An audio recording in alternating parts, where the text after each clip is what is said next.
so we're rolling. David, the first thing I want to ask you to do is just introduce yourself to the audience. My name is David Servan-Schreiber. An MD and PhD. And why is this so important to you? For several years now, I've seen my mission as having to convince the legal establishment about opening its mind. Was it worthwhile? My mind absolutely yes. But you have to be open-minded about that.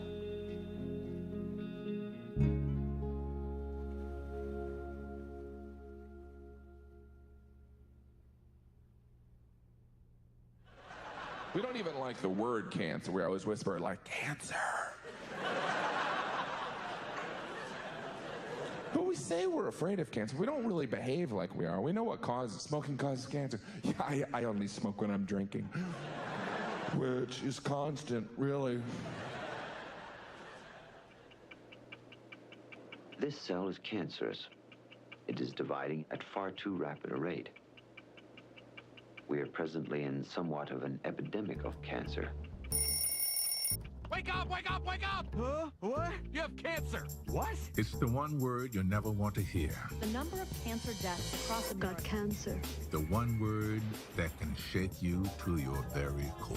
What chance do I really have, doctor? Cancer is a death sentence. Now, the way we fight this disease is to cut it out, burn its path, and poison our bodies into oblivion. This is atomic energy as God intended it to be used. New approaches to treatment are being developed every day, and many of them are improvements. We've made real progress. This claimed to cure cancer with tape-recorded music. Over time, we have built an entire industry dedicated to fighting and curing this disease. Reported the results of a new procedure called Billions of dollars are raised year after year to fight the war on cancer. This campaign is to place your contribution in an envelope and mail it to cancer. But what if we could stop and clearly see we're making a valiant effort, but let's be honest, we're not winning this war. Maybe they'll find a cure for cancer before you or I hear the C word. And maybe they won't. But what if there's more to the story? Ready, guys? Yeah. Yeah. You ready? Happy birthday to you. Before I heard the C word, my life was pretty wonderful. Not perfect, but I had what I needed. 2 great kids, a big, loving family, and I just produced a film that I felt made a difference in the world. Sicko. Thank you so much. From the outside, it looked pretty great. But what no one saw was what was happening on the inside. And just 3 months after the best night of my life, I got the worst news possible. Now, I'm just one of the millions of people who get diagnosed with cancer every year. Are you ready for kindergarten? And like most people, I had no idea how I got there. But when it happened, my only ambition was to survive.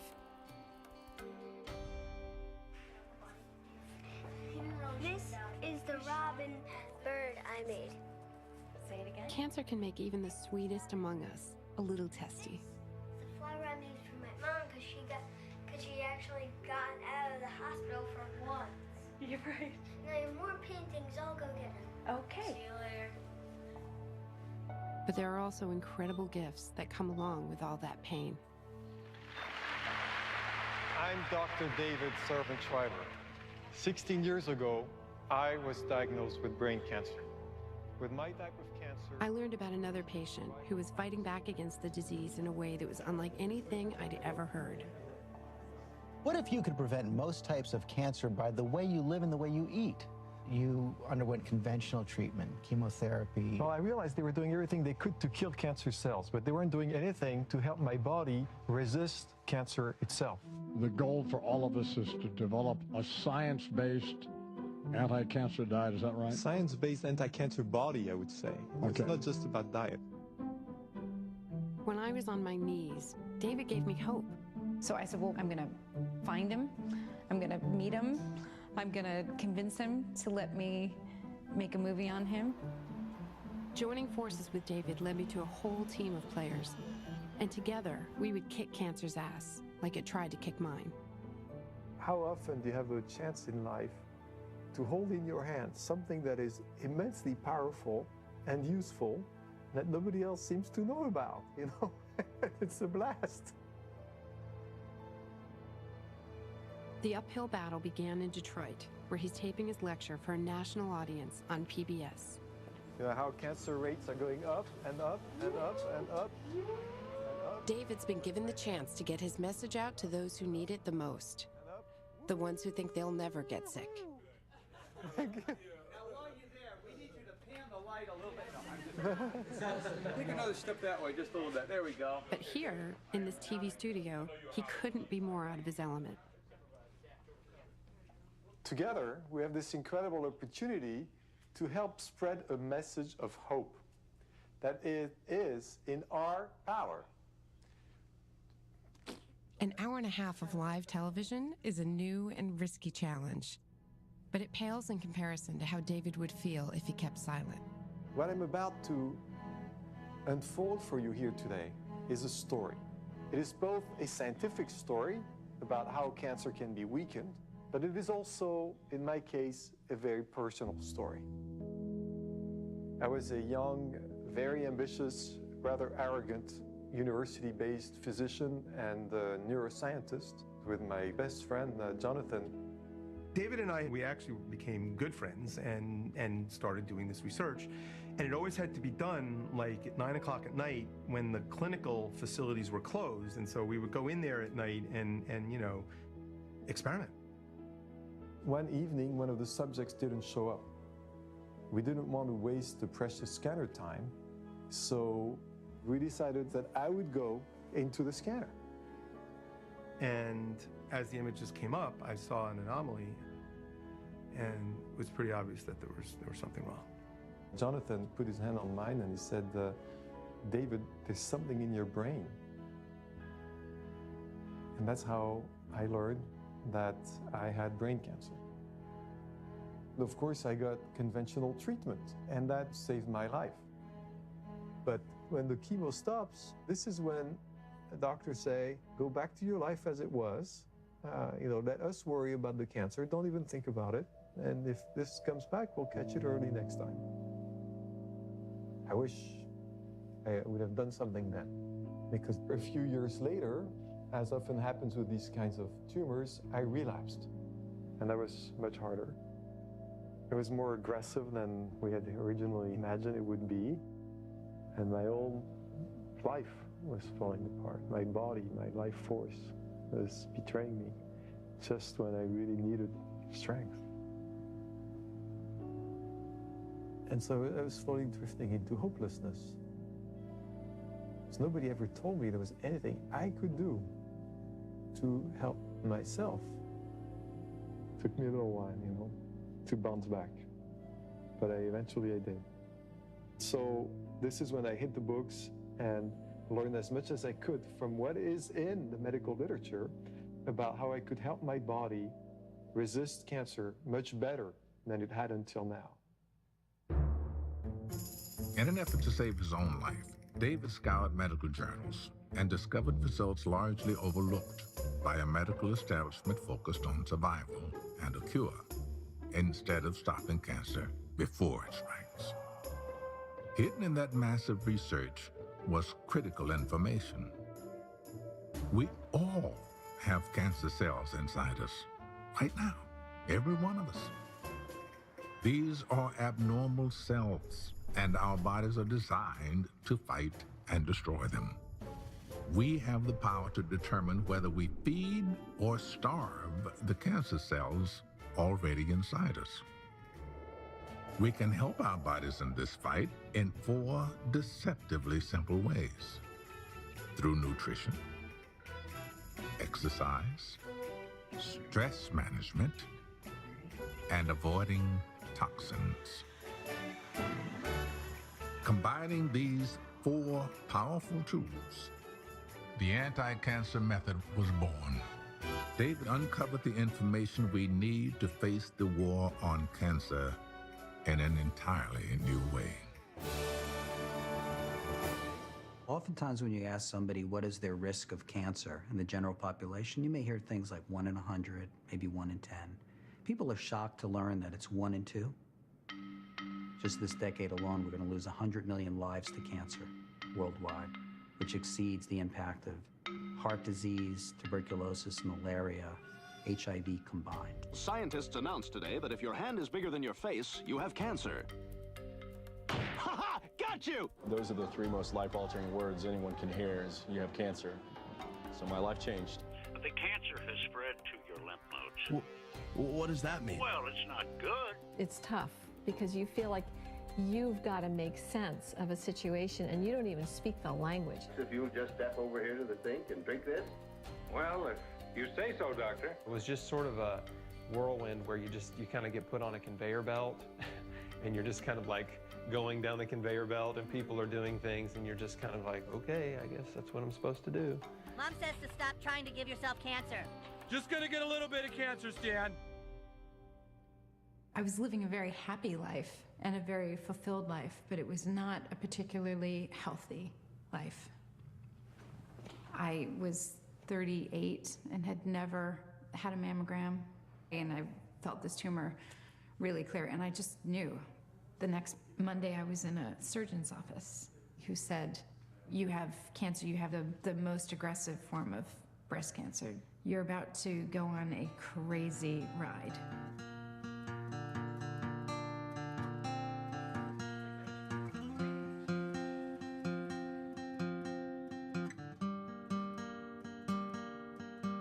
What was said, what was done as the time had arrived. All the ways we could run, all the things we could try. Oh my, can you tell me where this is gonna lead? When I was diagnosed with stage 3 breast cancer, they told me it had spread. And I was in for a long, hard road of treatment. And everybody says, don't tell your kids that you're going to be okay, because then if you're not, you lied to them and blah, blah, blah. But I was like, no, I'm going to be fine. You know, I didn't want them to take on that, too, in their little brains. I'm going to faint. You're going to faint. No. But there are no guarantees. And there are so many things I still wanted to do. I feel miles away from the places that we used to be.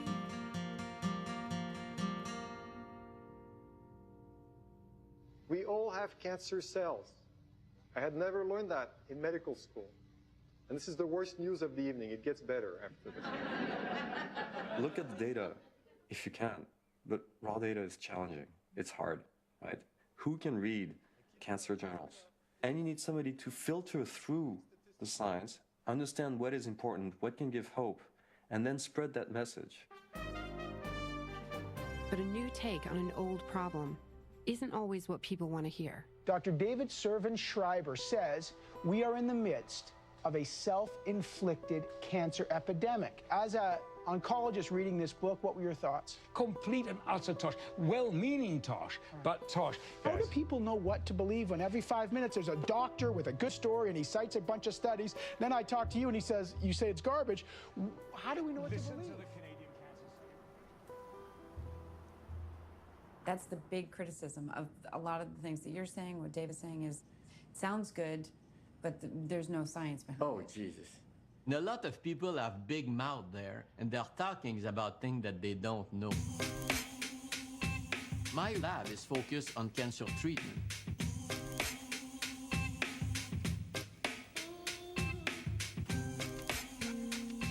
Cancer is not something that strikes you suddenly when you're 60, 65, 70. The first cell that are mutated that gives rise to a cancer appears when you are 15, 16, 17, and it takes decades for this single mutated cell to give a clinically expressed cancer. It's estimated today that about 70% of all cancer death could be prevented by simple change in lifestyle. 70%. The first evidence that cancer was lifestyle related originates when we start comparing the rates of cancer worldwide.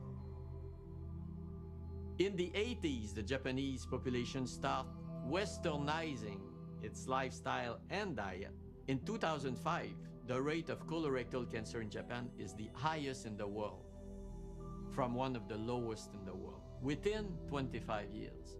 So it is this change in the incidence of cancer within the same population that we, in cancer, discover that the way we live influences the way we die. Just to show you how big a 52-inch casket is, it's the size of a double bed. The overall need for oversized caskets goes up every year. You're talking about something that's going to have to be moved with some kind of machinery.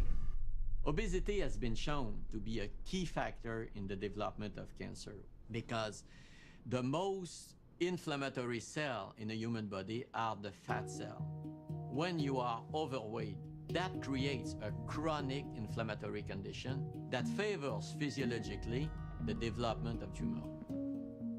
This is the map of obesity in America in 1985.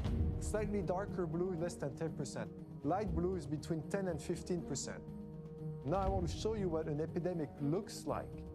1985, 86, 90, 91. The first states with more than 15%, 95, 2000, 2001, 2005, the first states with more than a third of the people obese, 2006, 2007, 2008. So this may be the map of cancer in our country in 10 years. Which is a pretty scary perspective. We've entered the age of convenience. We're sleeping less, consuming more, and physical activity is a choice, not a necessity. When we live in a sedentary state, all of our body's systems are weakened, which creates an environment that feeds the growth of cancer cells inside us. So what happens if you introduce even a moderate amount of exercise into your life?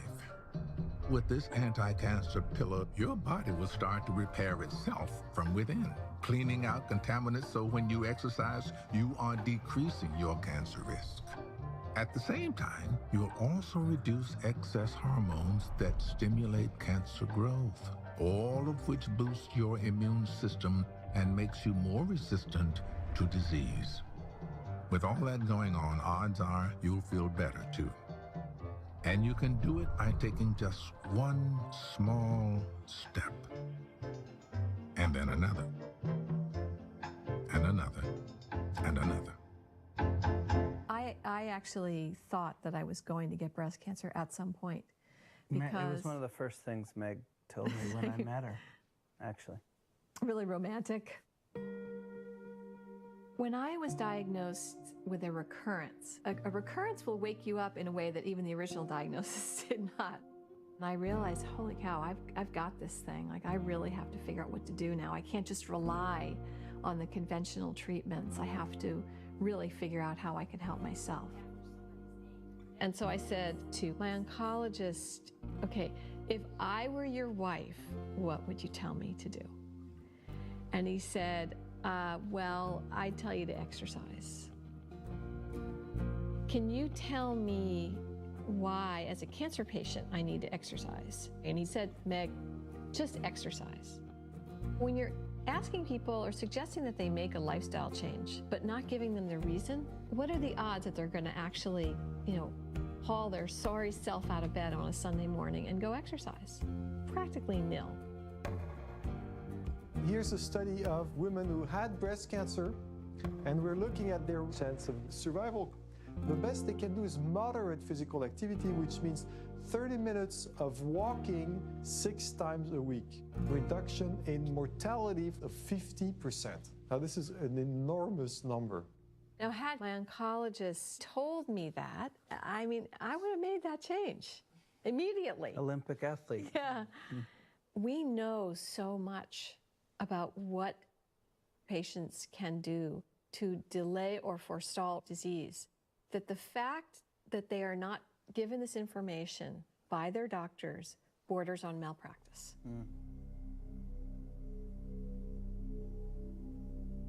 There's a massive ignorance. And I think this is pretty much true for most physicians. You know, we're trained to do surgery and medications. Then once we start practicing, we're reimbursed to do surgery and medication.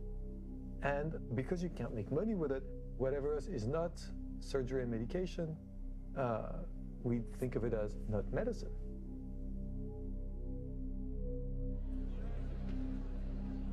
David's on a mission to change the way we think about actual health care, to empower patients and their doctors. You know, it's not just about adding pomegranate juice or drinking green tea. These are great things to do, but just one thing isn't going to make a difference, right? You're going to have to combine them, change your lifestyle. It's as if all the varied experiences in his life have led him to this moment. He's the scientist, the patient, and the doctor all rolled into one. So tell us about your methods. Well, none of them are my methods, which is the other thing I found interesting. They were all there in the scientific literature. Critics would say, you know something, nutrition, exercise, it's just not evidence-based medicine. Well, by the time we have enough evidence, I'm going to be dead. So I'd better start acting on the basis of what I can find now in the scientific literature and what makes the most sense. And if I can do something that is very likely to help me and has very few chances of hurting me, then I'm going to do it, whatever the critics say.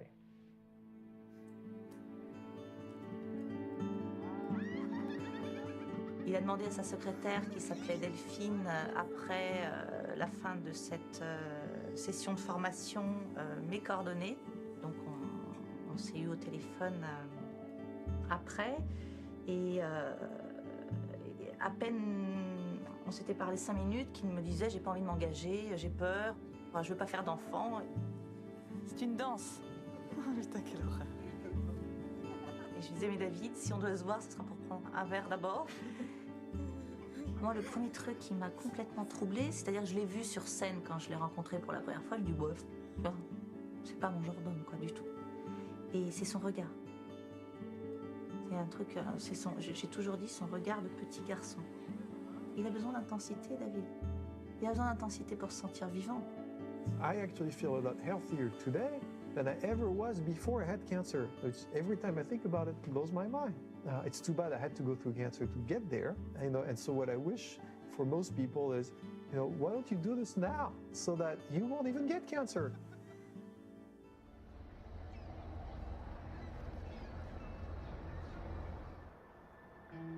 I came to Memphis because I literally read somewhere that Memphis was the poorest major city in America.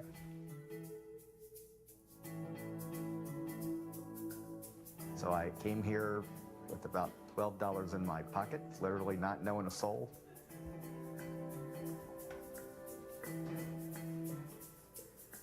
What people know us for, and at the core of what we do, is provide health care for people who work in low-wage jobs who don't have health insurance.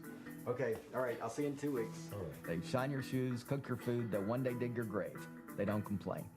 Yet when they get sick, their options are very few. If we were to develop a process whereby when you come to the doctor, it's all focused on the future. You know, what do you need to do to stay healthy? That makes a lot of sense. I wanted to talk to you about the connection between obesity and diabetes and obesity and cancer. And I don't know how many people you have with cancer who've come through here. Yeah, a lot. I mean, we see a lot of them. Almost every person in our clinic is a cancer patient ready to happen. My father died of cancer, lung cancer. My sister-in-law died of cancer. My grandmother died of cancer. And my daddy was a diabetic. My grandmother was a diabetic. But they were. I was not. When I came down with diabetes, I didn't want to go on the needle. This is Erica, my fitness coach, young lady that is helping me. She makes sure my blood pressure is good. Still high. Still high? Yeah. Never this high. Never. Okay. Changing the way we eat, you can't do that overnight. We didn't do it overnight. It's not easy. You're gonna be watching TV and a commercial will come on. And there's a beverages and cold ice water running down beside it. And you gotta struggle. Cheeseburger? Yes. I love Paris in the summer when it's sizzling. You got what I eat. And then finally reality hits you that a change has got to be made. Either you're going to go on the court, play ball, or stay on the bench. And I want to play ball. The doing of this is not rocket science. Well, why haven't we figured it out yet? We have not put enough of our resources into developing what real prevention looks like. When you look at the cost that America puts into healthcare, and then you look at the outcomes, in any other business you would say, this model's broken.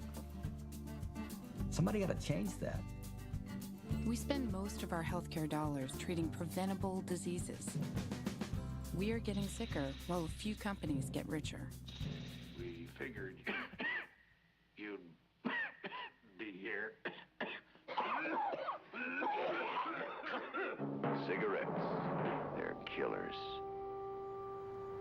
I met up with a small-town lawyer who took on the tobacco giants and won. That's my daughter, and that's my grandchild, Kate.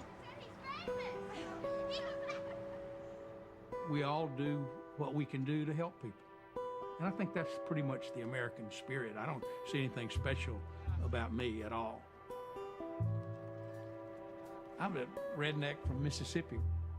My fight started in 1986 out on the street corner out there. A friend of mine named Nathan Horton came by and he told me that he had lung cancer and that his doctor had told him that cigarettes caused his lung cancer.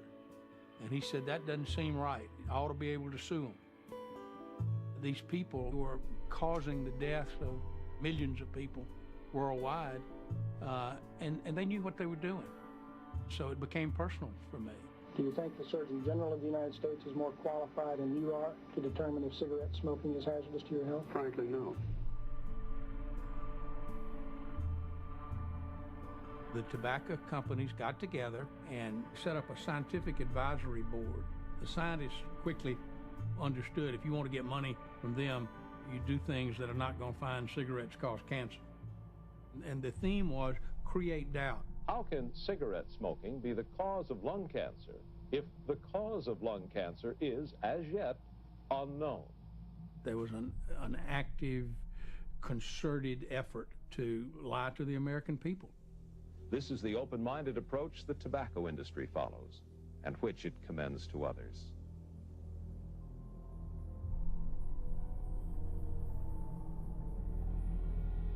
When we tried Nathan Horton's case, the defense was that nobody made him smoke. He assumed the risk. Cancer is a great mystery. Americans have the right to choose. They wrap themselves in the American flag. I mean, it's perverse now to think about it, but that's what they did. State attorneys general and a group of private lawyers got the tobacco industry to admit in bold new warnings on cigarettes that their product is addictive, causes cancer, and kills smokers. It was a 14-year fight until we finally brought it home.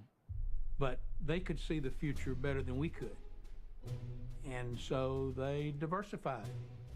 Big tobacco took the billions of profits they made from generations of addicted smokers and invested in something more family-friendly, something that could have a big effect on our future, something that we consume every day.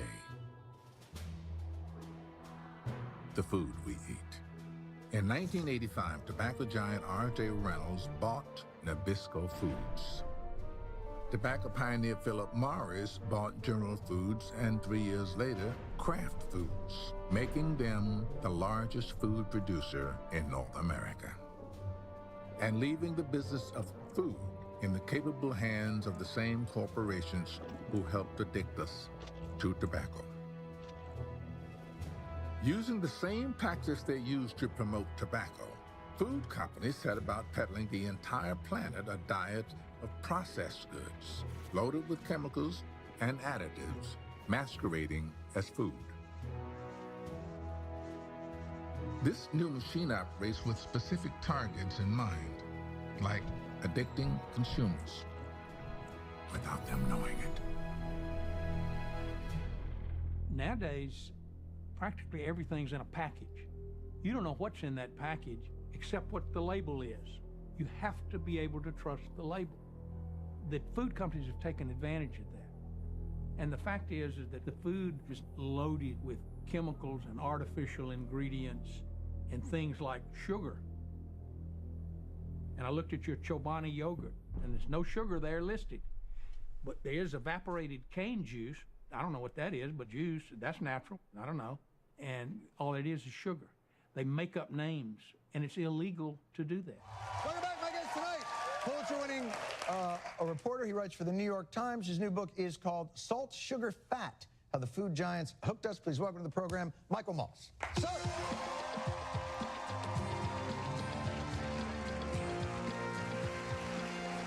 If a banana and an apple were cheaper, maybe I wouldn't eat a yodel, but holy are yodels tasty. I don't know if you noticed, but it melts in your mouth. Oh, I've noticed. When it...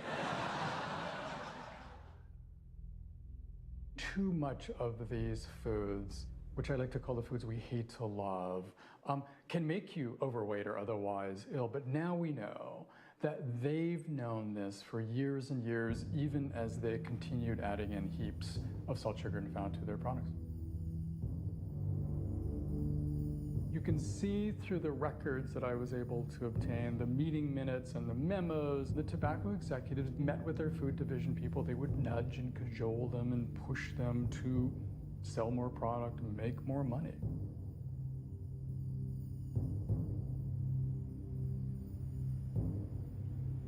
These are probably the height of food engineering. Put a Cheeto in your mouth, what happens? It dissolves. That sends a signal to your brain that keep going, right?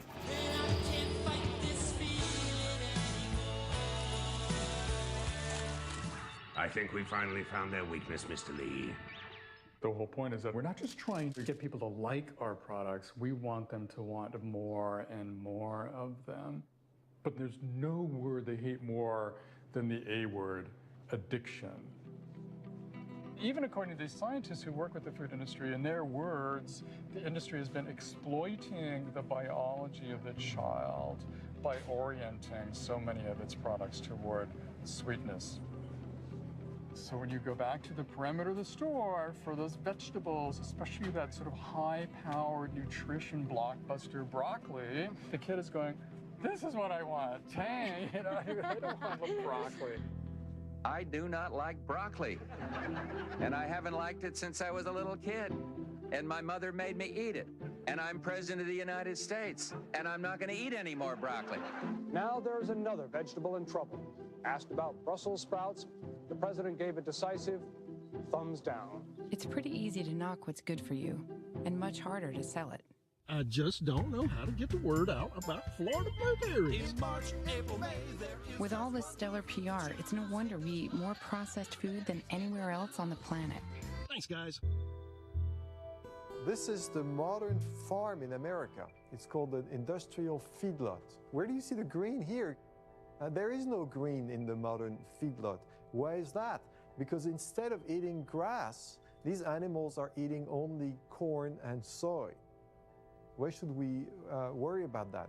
Well, because it turns out that grass is filled with omega-3 fatty acids, which actually reduce cell growth and reduce inflammation.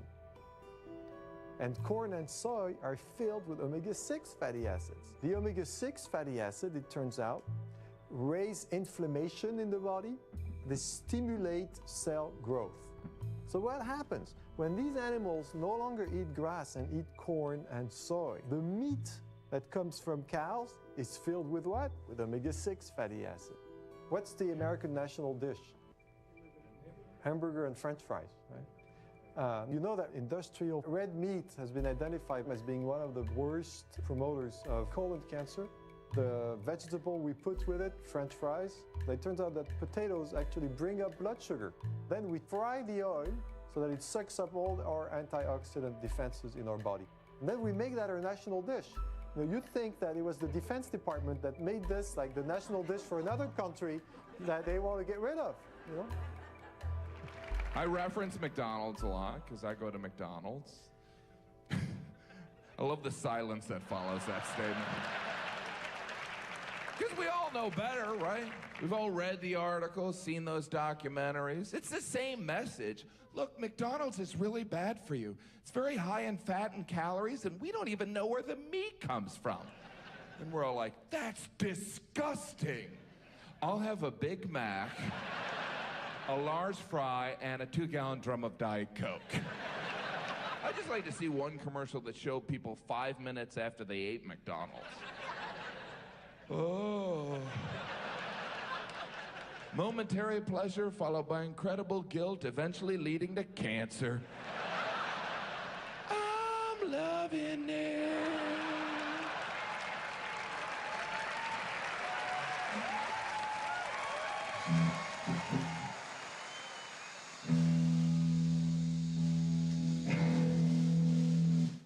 Brad, give me a little more juice. Check, check, check, check, check.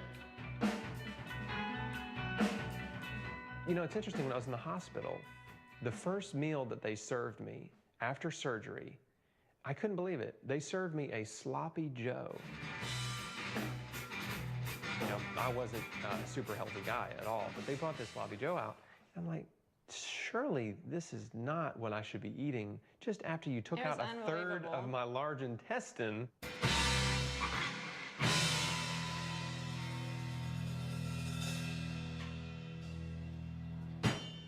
There's sort of a small movement that says don't blame the victim, but if you accept the fact that maybe you contributed to your problem, then the natural logic says, well, maybe I can contribute to solving the problem. If I caused this, maybe I can fix it.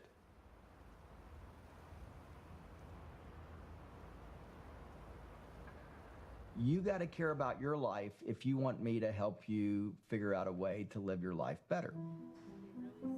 If I weigh 300 pounds and I'm fighting cancer, and you pointing your finger at me, thinking that that's going to make me healthier, I don't think so. That wouldn't make me change. That's why in our wellness center, you'll notice everything is about community, and it's about doing this together, because that's where the magic happens. You have to realize that you as an individual need help. It never even dawned on me what I was doing to this body. Hi, Brooke. Hey, Miss Brenda. How you doing? Good. How are you? Great. She was having multiple sweet drinks every day, and then 2 liters.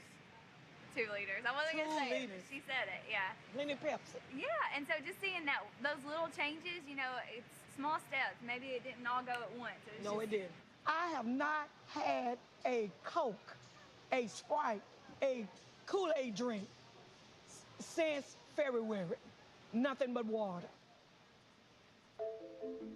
For a better start in life, start cola earlier. Of course, sugar contributes to the diabetes epidemic and the obesity epidemic, but unfortunately, we now know, and it's a recent discovery, that sugar contributes to cancer as well. Nearly a third of some common cancers, including breast and colon cancers, have something called insulin receptors on their surface. Insulin binds to these receptors and signals the tumor to start consuming glucose. When we eat or drink sugar, it can serve as a catalyst to fuel certain types of cancers. The whole idea that cancer actually feeds off of sugar, particularly a cancer like mine, I was literally like feeding it as I was trying to fight it in the same moment, like in the chemo suite, sucking on a tangy taffy, which is so absurd. But I didn't know. I mean, I had no idea. And nobody told me. Yeah.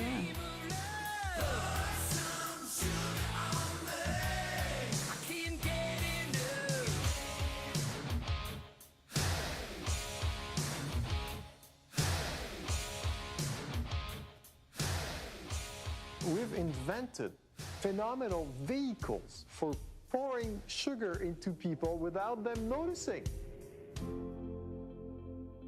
We live in a fast-paced world, and our food has adapted at warp speed.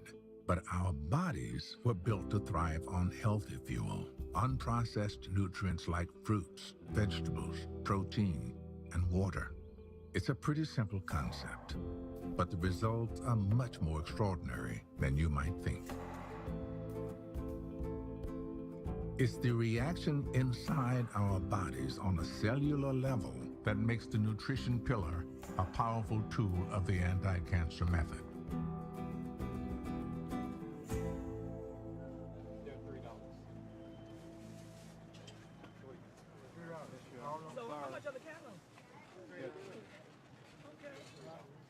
We know that this lifestyle change that I made, and not only for myself, but I made it for my family.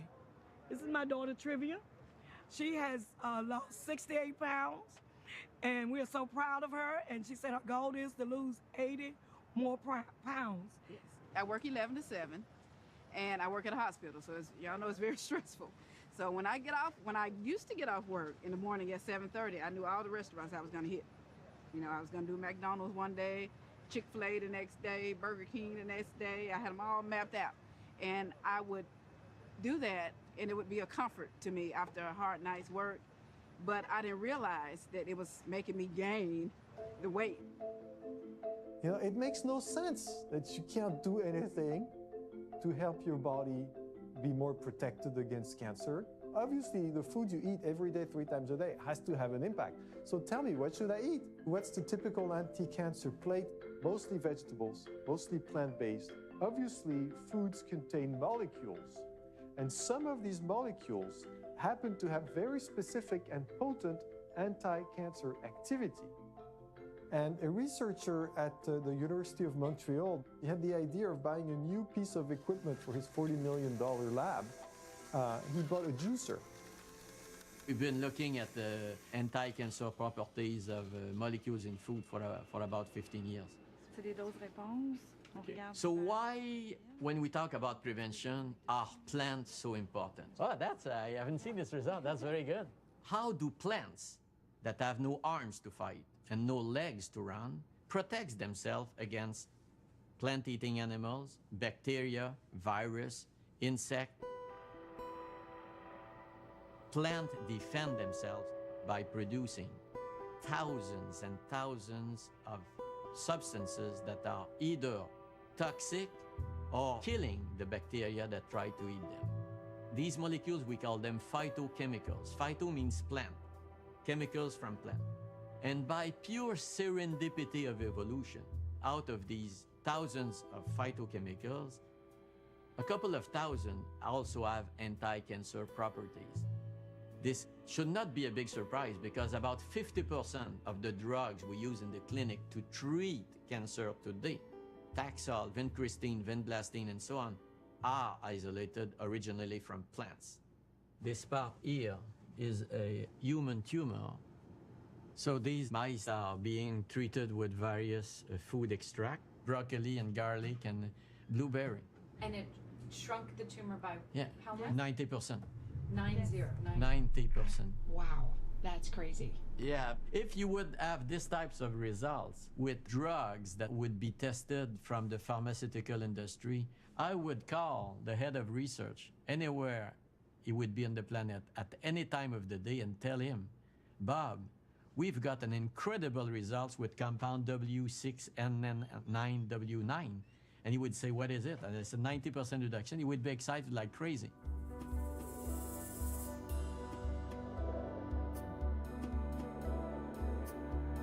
And if you eat plants, you put in your bloodstream these compounds that have shown to have anti-cancer properties. It's the family of cabbage, cauliflower, Brussels sprout, broccoli, garlic, and onion, blueberries, strawberries, raspberries. Some spices, such as ginger and turmeric, have the most potent plant-based anti-inflammatory molecules that have been found in nature. So when people say that there's no evidence, these people don't know what they are talking about. Mais alors ça, est-ce que c'est pas des banalités? C'est évidemment la question qu'on a envie de vous poser. Il y a 3 ans, quand j'ai publié ce livre pour la première fois, je me suis fait insulter en disant qu'est-ce que c'est que ce mec qui dit qu'on peut aider à guérir le cancer avec des framboises. C'était considéré comme de l'imposture d'oser suggérer qu'il y avait un impact de l'alimentation sur le devenir de la maladie cancer. De mon point de vue, ce qui est révolutionnaire, c'est que des banalités ont un impact aussi important sur des maladies aussi graves et qu'on ne le dit pas et qu'on ne s'en sert pas. Donc, est-ce que c'est des banalités ou est-ce que c'est révolutionnaire? C'est à vous de me le dire. You know, you said before that you used to be arrogant and aloof, but you don't come across that way. You know, I think this is actually something that happens to most people who go through a life-threatening experience. There's a moment where a period of time after you looked at death in the eye and thought this was the end, you become very humble. It's an incredibly humbling experience. And arrogance, if it's part of your makeup, which it was for me, it's also what makes you say that your little life may have something to contribute to other people. In my case, it's a family trait. So, you know. My father, he escaped from France to become a US Air Force fighter pilot during World War II. And then he started his own newspaper when he was 28. Which became the most successful news magazine. And he sort of passed on the message to his children that, you know, if you want to do something, do it. And so, you know, there was never any sense that if you wanted to do something, it wouldn't work. And so he pushed us. Quand tu seras plus grand, enfin, tu seras comme ton père, tu feras de la politique? Tu as envie? Non. Non? Pourquoi? Je préfère être docteur, des choses comme ça.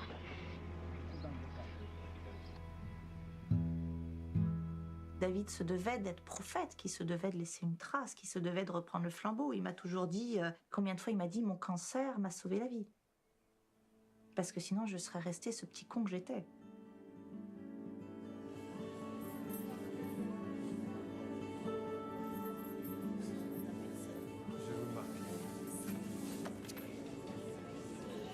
Excuse me, you didn't say you're cured.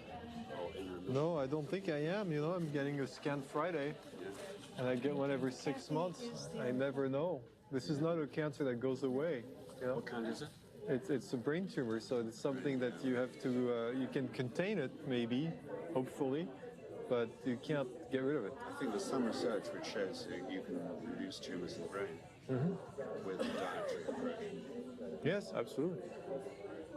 So you eat something or other to stop it. Well, that's what I do. Yeah. I follow every single principle that's in here. Isn't it shrinking? It's shrunk enough that I'm okay, but you know, it never goes completely away. 17 years. Then you did. On the You picture. look a lot younger. It's true. Yes.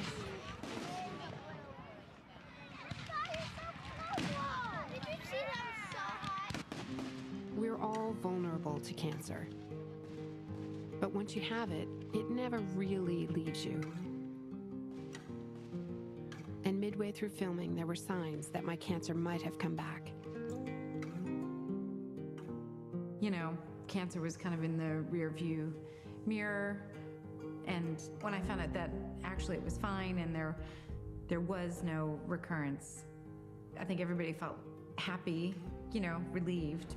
But all of my sisters, within a couple of weeks, went to go get their checkup and their, you know, their mammograms. And my younger sister, Liz, got diagnosed with breast cancer. You know, there was some solace in being able to kind of really, really, really be there. Like, be both like sister, nurse, listener. But I had this other layer in my mind, which is knowing even more than she knew what she was going to go through, because you don't want to freak anybody out. It was really, really, it was sad. It was hard. So Thanksgiving is tomorrow. And we are heading home to eat yummy food and see family and everything else, but also going there to help Liz with her surgery. What kind of surgery is she having? She is going to have what I had 3 years ago, and it's called a double mastectomy. Wow, I thought it was just called cancer. Yeah, it's a big word. We weren't really using those kind of words when I had it, right? No. It's a deeply internally painful, physically painful fight. And then you're fighting for your life. You know, patients are stressed out by the fact that they're having cancer, and it's going to be a tough battle, and the treatments are even worse than the disease. But you cannot patent broccoli, fish, jogging, reaching out to friends to reduce stress. You can't patent any of that, even though there's good science showing that it's extremely important to reduce your chances of ever dying from your cancer. Reducing mortality, you know, it's not just improving quality of life. It's about reducing mortality, sometimes by a factor 4. I might get my tumor back next week, you know. Hope not, but who knows? You can have a profound impact on what the outcome is going to be. Nobody's preventing that information from getting to people who may need it, but because you can't make money with it, nobody's pushing for that information to be more widely available or used by patients. You. I am. Yeah. Prevention is difficult to implement in a population because we live in a consumer society where we want the candy now. With the strength of Zantac handling your heartburn, you can keep on enjoying all the foods you love. We like pills in the Western world. We want to smoke, we want to be overweight, we don't want to eat vegetables, we don't want to exercise. And at 50, at 60, we develop type 2 diabetes, cancer, heart disease. And you ask people to do something today for benefits in 30 years. Who wants to do that? And when anyone tries to tell us we should stop eating and drinking ourselves to death, well, this happens. Yo, Bloomberg, you think drinking 16 ounces of Coke is bad for you? I mean, I think Bloomberg's a douche. Obesity is getting worse, and everybody's wringing their hands. I got to do something about it. Nobody's doing anything about it. Some people say it's about personal freedom. It's about not wanting government to tell them what to do. Where did I hear this before? Wasn't it smoking? And today, obesity is one of the biggest problems this country Do you has. have to explain that by banning a certain size soft drink or sugary drink? This is the most ridiculous sort of nanny-statism. It's none of the mayor's business how much soda people are drinking. The double gulp. The provided container holds almost 5 cans of soda, which is the equivalent of eating over 40 Oreos. Obesity is not a public health problem. Obesity is a private health problem. According to Open Secrets, Big Food spent $27 million lobbying politicians last year. Coca-Cola and Pepsi led the charge. Just as Detroit hated it when laws mandated seatbelts, and the tobacco industry hated it when smokers were forced outside of restaurants. Today it's cigarettes, tomorrow it's candy. The restaurant industry hates this new regulation designed to promote health, and like the others, is making the freedom argument. Mississippi lawmakers have approved what they're calling the anti-Bloomberg bill. Tony Smith is the state senator who's putting limits on policymakers to keep soda bans out of Mississippi. You know, we want you to be able to come to Mississippi and operate your business with the least amount of intrusive government as possible. One of Smith's top campaign contributors is the Mississippi branch of the National Restaurant Association. The NRA advocates for food companies, including the ones that make their money off of giant beverages, like Dunkin' Donuts, KFC, and home of the Big Gulp, 7-Eleven.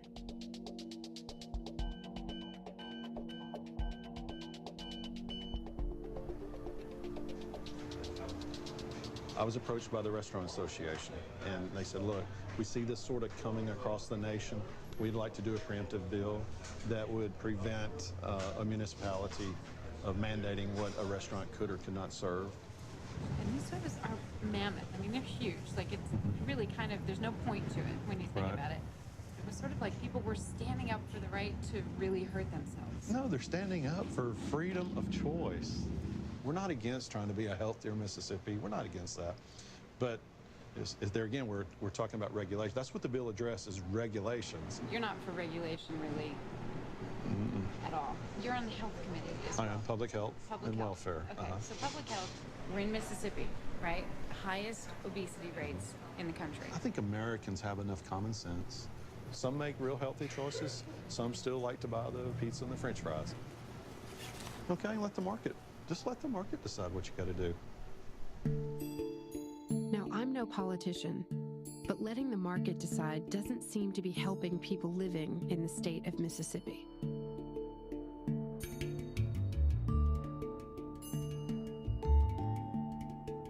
Worst results in nearly every category.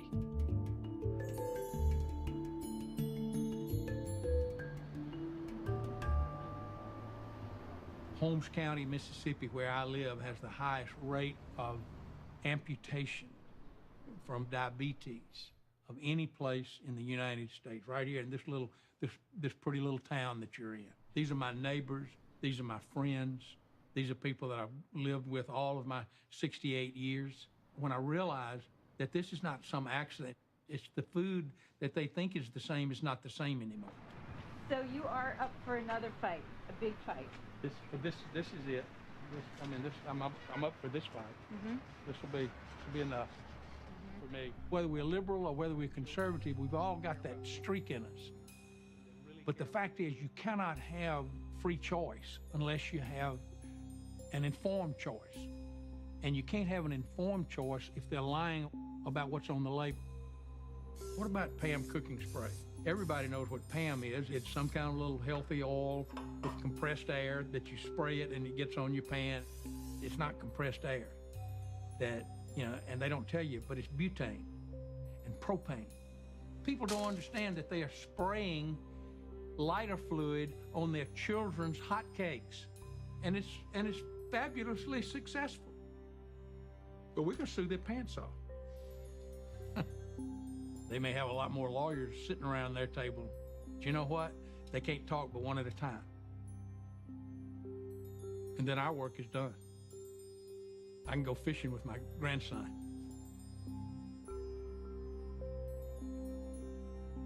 Now, do you have kind of a structure that you're sequence? I do. Let's address some of the myths. You want to get into that? Yes. One thing people don't realize is how exceptional the U.S. approach is to the whole area. Exceptional in a good way? No, exceptional in allowing every part of health and illness to be commercialized. When we go to most doctors with any problem, from acid reflux to high blood pressure to high cholesterol, or even an inability to sleep, what do we get? A pill. Not to cure us, but to make the symptoms go away. So we pop the pill, feel a little better, and then we carry on with the behavior that got us sick in the first place. But inside of us, our immune cells are just getting weaker, and our bodies become ideal breeding grounds for cancer. This business of masking symptoms instead of discovering and preventing their causes is booming. And after a lifetime of this, we eventually end up at the door of another doctor asking for a different, more powerful, and much more expensive drug.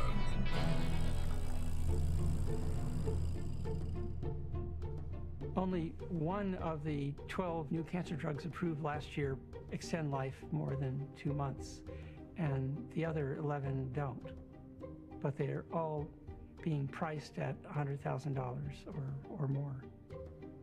Drug companies keep raising prices on last year's drugs. So it's as if Toyota raised the prices on last year's Camry. It's sort of unthinkable, but it's done routinely only in the United States. No one's going to stop them. Exactly, but that's because they and their lobbyists have set up rules to protect them from competition.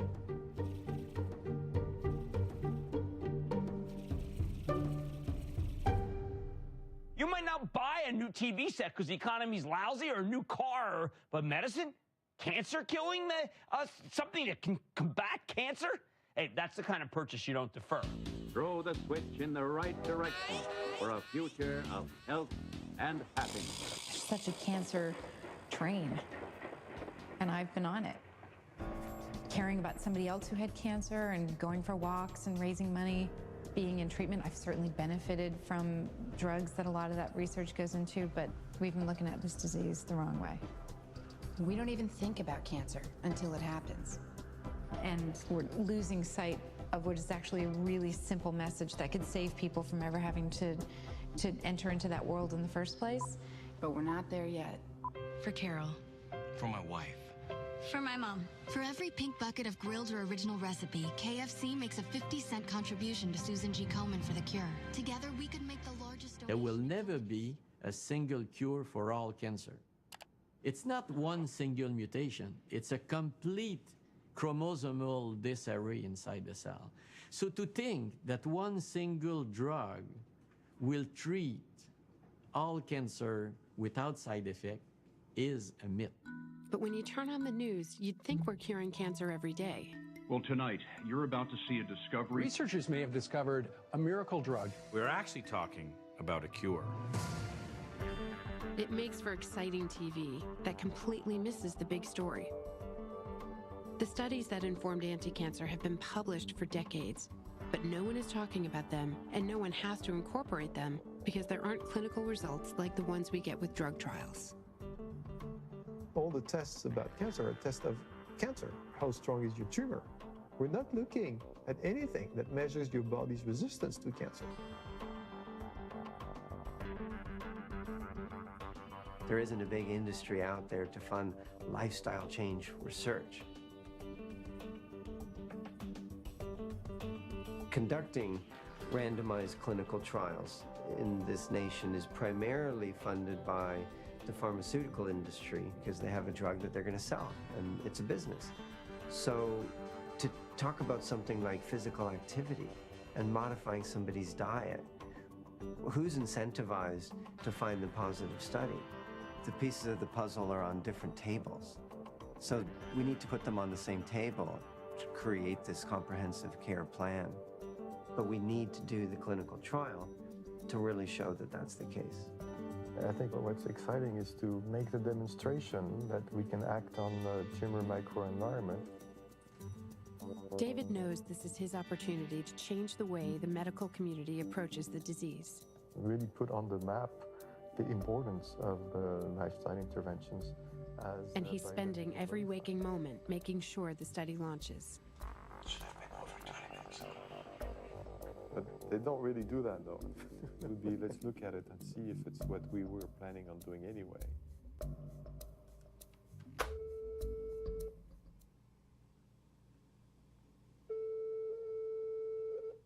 Allô? Bébé, c'est moi. Ça va? Salut chérie. C'est quoi la bonne nouvelle? J'étais sûre que tu n'avais pas lu ton message correctement. Tu relis ton message SMS. Ah bon? T'es vraiment nouille, hein? Oh là, mi amor, si tout va bien, nous fêterons la nouvelle année 2011 avec Bébita. Ah! Oh là! Ouh!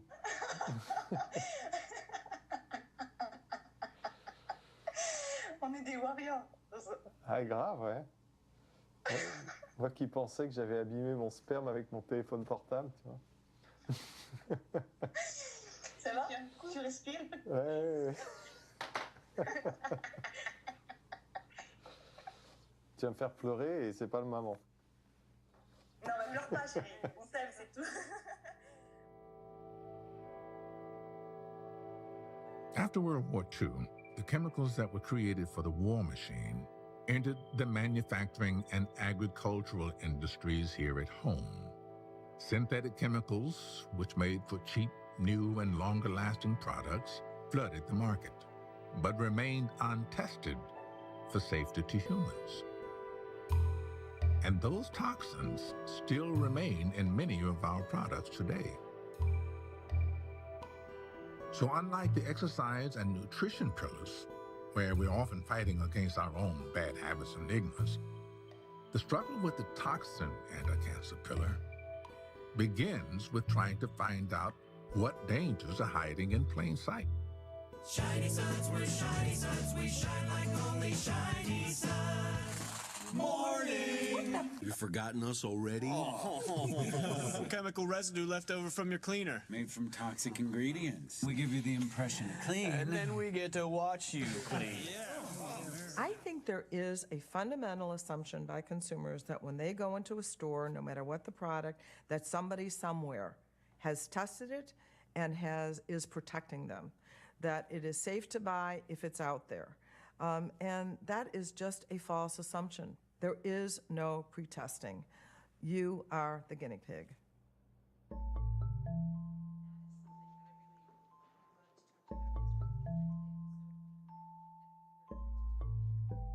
What kind of pre-market testing is required by the FDA of ingredients before they're allowed to go into products? There is no pre-market approval requirement. Companies are responsible for ensuring that the products they market are safe, but they are not required to submit the results of testing to us. So, you know, the fox reports whether chickens are dying in the chicken coop. I think that's pretty hilarious, pretty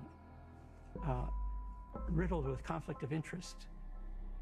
And the FDA has never been very willing to protect the public from unsafe products. In Europe, 1,100 different ingredients have either been banned or regulated because they've been found to be harmful or toxic. But in the US, it's only 11. So, just like big tobacco, the cosmetics industry set up a scientific review board. And you'll never guess who's on it. The Cosmetic Ingredient Review evaluates the safety of ingredients in cosmetics, and they were established by the cosmetics industry, and it's currently funded by the cosmetics industry itself. And yet this is the organization that the FDA goes to when there's a new issue of concern. The recent example being the use of formaldehyde in high concentrations in products like Brazilian blowout. The hair care option contains a possible carcinogen. And come clean at the very beginning This here. is very worrisome given that I have tried it myself. But you know what? It's amazing. It really does work, I have to say. Even though it was pulled from the market in most places in the world because of regulatory restrictions, the FDA still did nothing, and the product is still available on the market. This is a sunscreen product. 2 ingredients in the product were flagged for higher hazard concerns, and that was fragrance and vitamin A. The 2 ingredients that you flagged sound like 2 of the most harmless ones. Fragrance and a vitamin. Exactly. If you look at your labels, often it just says fragrance, and there's a lot of chemicals that could be hidden in there.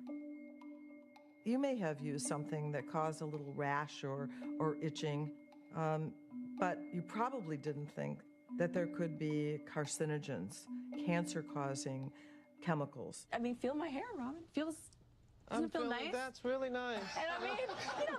We've been on a test diet with our planet and our bodies for 60 years with dumping all manner of toxins out there, and the results are coming in, and we see this in rates of disease and environmental contamination. I'm taking a video.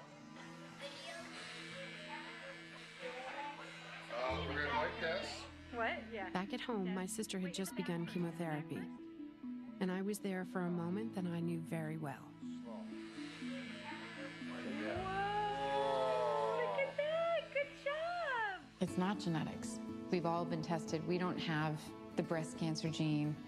I have a big family, and that increases the odds. But if the odds are 1 in 2 men and 1 in 3 women, we're kind of right on target. It just happened younger.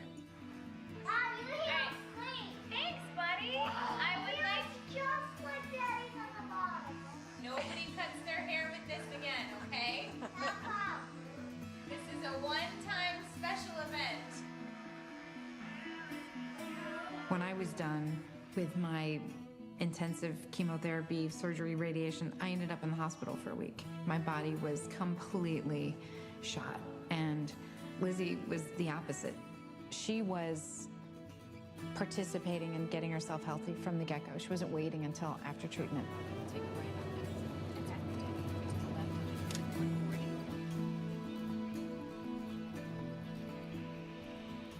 Looks like your sister. I do. You guys look the same. We've heard that a lot. The nature of cancer treatment, it's a lot of things happening to you. You look well. Thank you. I mean, I really, honestly, I don't feel sick. The power of this for people who have a diagnosis already is that there are things that you can do to fuel yourself, to make your body better able to withstand all of the things that you're going to have to go through to get cancer out of your system. You can actually be a partner in that process. You don't just, have to endure it. And you can have hope. After this last baby, prior to being diagnosed, I was boxing twice a week for like a half hour. And I mean, I loved it. It was like a workout and therapy all at once. The benefit of reducing side effects and improving outcome with chemo is somewhere close to 40%. Oh, wow. Basically, trying to seek out an acupuncturist or nutritionist or an exercise therapist, it all costs money, and you have to know to look for it. So if it isn't just a part of what you're dealing with when you go to a doctor, many people either can't afford it or don't even know it exists. But when you find it and embrace it, the changes that follow are profound. Hi, welcome. How are you? I'm great. I'm great. How are you? I'm good. 2 weeks ago, I went to the doctor. Didn't expect this good news. I no longer take the high blood pressure medicine, Novocaine. Nice. That is an awesome, awesome blessing. I never thought I'd get off high blood pressure. How long were you on it? Over 3 years. Wow. Over 3 years. Took it religiously every day. I test sometimes to get upset quickly, and it was one of the things my coach told me to rest, stop stressing, because all of these things feeds into the disease. Yeah. So I stopped all that. It is what it is. That is fantastic. And my husband, Albert, lost 62 pounds. Oh my gosh. He was almost 300. I don't know, I love being like my mama, so I started getting on the weight loss journey with her. I come from 250 to 194, so I'm doing good. You're doing really good. Yeah, I'm doing good. Water, it was a no-no in my house. We didn't drink water. We bathed. We washed our face, our clothes, the dishes, boil something in it. Water, now all of my children drink water.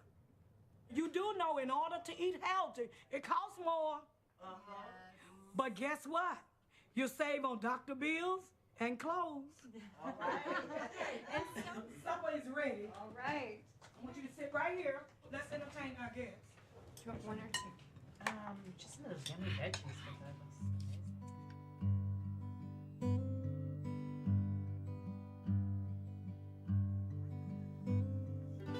La naissance de Charlie, c'était un moment de grande émotion.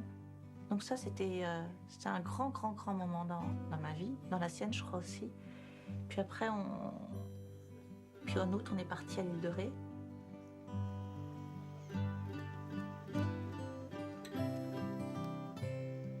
Je me souviens très bien de dire tous les jours, d'avoir dit quasiment tous les jours, J'ai l'impression que c'est les meilleurs moments de notre vie qu'on vit. Enfin, c'est des instants. J'avais honte de regarder les gens dans les yeux, tellement je me sentais heureuse. Dans cet endroit paradisiaque, nous retrouverons, seuls, à réfléchir, David Servan-Schreiber sur comment sauver des vies. Il est parti tout le mois de juillet aux États-Unis. Alors, il s'en est mordu les doigts, tu vois, de ne pas être là.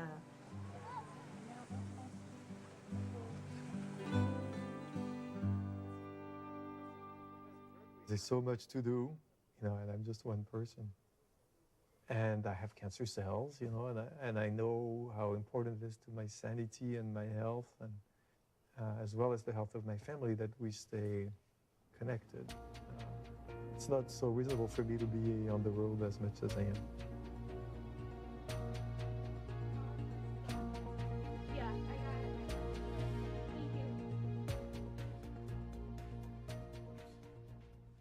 We have shown you what you can do to help you strengthen your body's defenses against cancer. But cancer is not only about broccoli and jogging. For a lot of people who've been diagnosed with cancer, there's a major question that arises, which is, did I bring this onto myself? Did I do something, somehow, that helped this disease creep into my life? Most oncologists derive the belief that stress is not related to whether we develop cancer or not. I actually have a slightly different tack on that question. Stressors make us feel discouraged, make us feel helpless, powerless. That impairs the ability of our natural defenses from fighting back cancer. Stress is a part of all of our lives. We accept it. But how we deal with it, if we deal with it at all, affects everything and can have a profound effect on our ability to fight cancer. Unlike diet, exercise, or toxins, you can't see it. Stress is by far the most intangible pillar of the anti-cancer method. But we are only now beginning to fully grasp the consequences. Stress can push your body to a breaking point, silently, without you even aware that it's happening.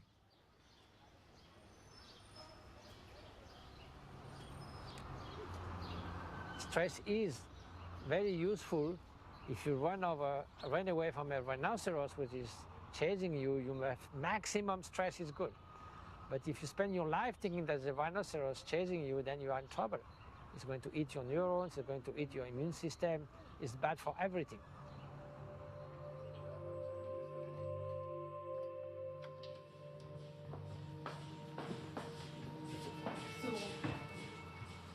Before it was thought the brain can't change anymore. Nothing could be more wrong than that. That has been shown that until we die, you know, you're 80 years old, you're still making plenty of neurons, new neurons. You're making new connections. We know that chronic stress can have an impact on so many other diseases. To me, the better question is, why would cancer be an exception? Now we're learning that stress hormones that are released can directly promote cancer growth and spread. In an acute stress setting, fight or flight hormones will spike up and then they will pretty quickly resolve. In a chronic stress setting, we tend to see elevations of these pathways that stay activated.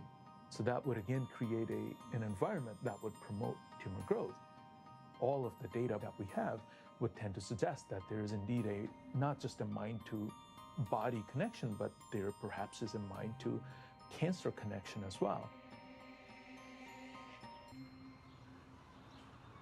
One of the mysteries of our times is how much we underestimate the potential for change. If it turns out, as also the studies show that people who have tried know, that 20 minutes a day, say, of mindfulness or loving kindness meditation will change the quality of the 23 hours and 40 minutes left, including your sleep. That seems pretty good investment. Every major faith tradition will tell you that the body and the spirit are one, and that you must care for both at the same time. You know, I'm not a believer in one way.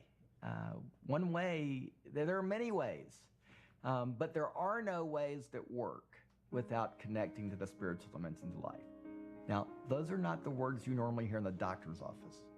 David is a true systems thinker, and this is what this disease requires. And it's not just exercise. It's not just nutrition. It's not just chemicals. It's not just well-being and emotional well-being. It's all of those. And like a classic system, if you take one piece out, it's probably not going to work.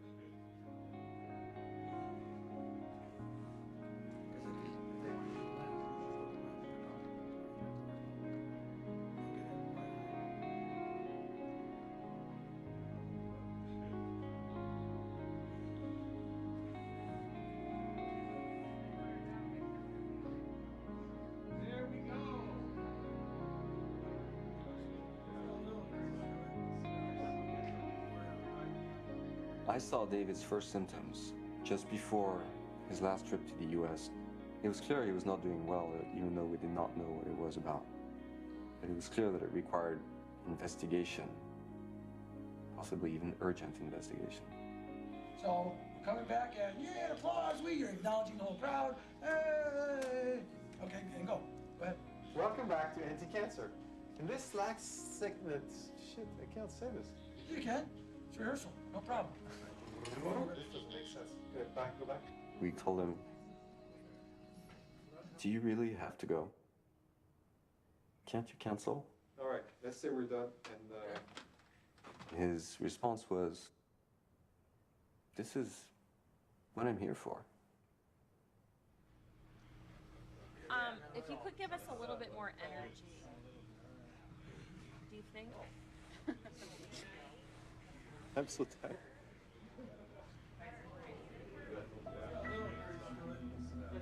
We added the last slide. We just added the last slide called Finding Meaning. Finding meaning is the last slide on stage. And we'll stop. You know, we're going to do anything you need to get you through this if there's anything you need. So don't.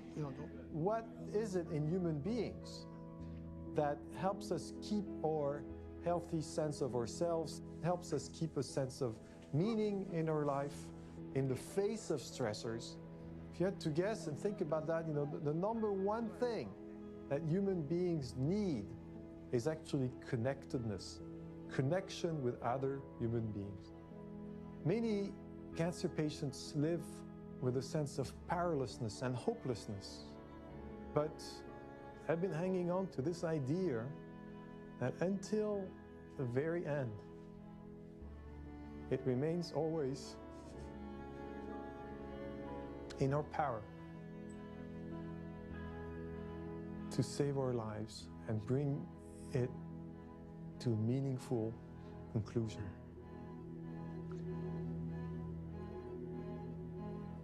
Thank you very much.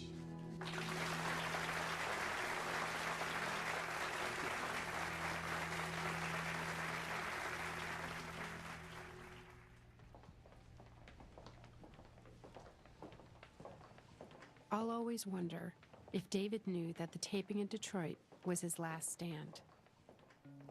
That we were living in the moment when the doctor would become the patient once again.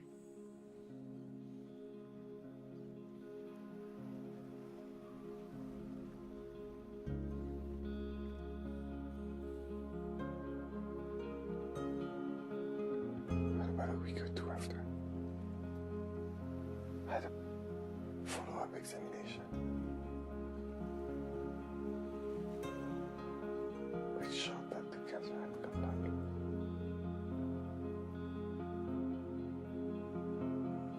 I've been dealing with this relapse since then.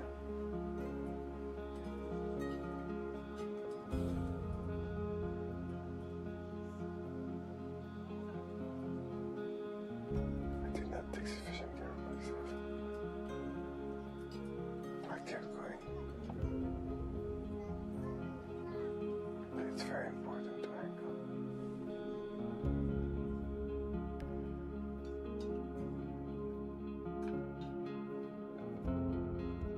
that's the nature of the man. The nature of the man is to really take it to the edge. Voilà, la rechute, on était tous à la table. On avait demandé à ses frères de nous rejoindre. Je pleurais comme une fontaine. Enfin, lui, pas du tout. Il était stoïque et disait « J'ai fait ce que je devais faire ».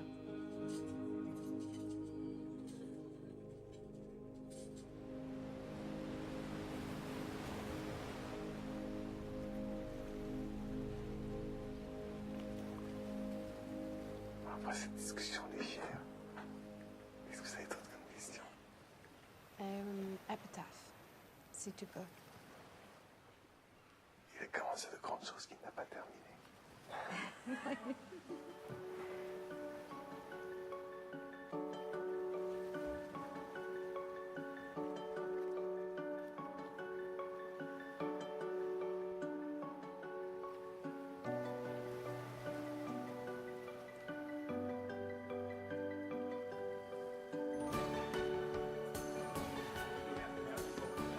Isn't that great? David devoted his life to revealing the hope and the power that we all have in the fight against cancer. And I'm grateful to him for passing the torch to so many. Even the medical establishment is poised for change. I believe this is a true game changer. We've been able to date to raise $6 million to fund this landmark study, which really fulfills David's vision. And the people who make decisions about where healthcare dollars actually get spent will realize that lifestyle change needs to be part of the standard of care in our nation and across the world. Thankfully, the world is picking up where David left off, and change is happening. The pharmacy chain CVS, it will no longer sell cigarettes and tobacco products in Subway stores. is changing its bread recipe, removing a chemical also used to make yoga mats. McDonald's pointed out the FDA considers it safe. Imagine a world where 70% of cancer deaths never occur. Listen up, soda fans. Bill de Blasio will take up Michael Bloomberg's fight to ban big gulp sugary drinks in New York City. Kraft macaroni and cheese won't contain artificial preservatives or the dyes that currently make it orange. In that world, the disease that haunts us What's the worst that could happen? doesn't look so scary. I'm a tumor. And fighting it is a lot easier than we ever thought possible. This is about being, not doing. Congressman Tim Ryan talking about mindfulness. And so you're in a room full of people here, so it's got to be like really weird. Some public schools in his home state of Ohio have started meditation classes. Human nature is not only predictable, but changeable. We now have the right tools to change our lives and increase our chance to live a life free of disease. This health and wellness trend is not a fad. It's here to stay. You know, I just can't stand the kale bragging. I just had some kale. No one asked you.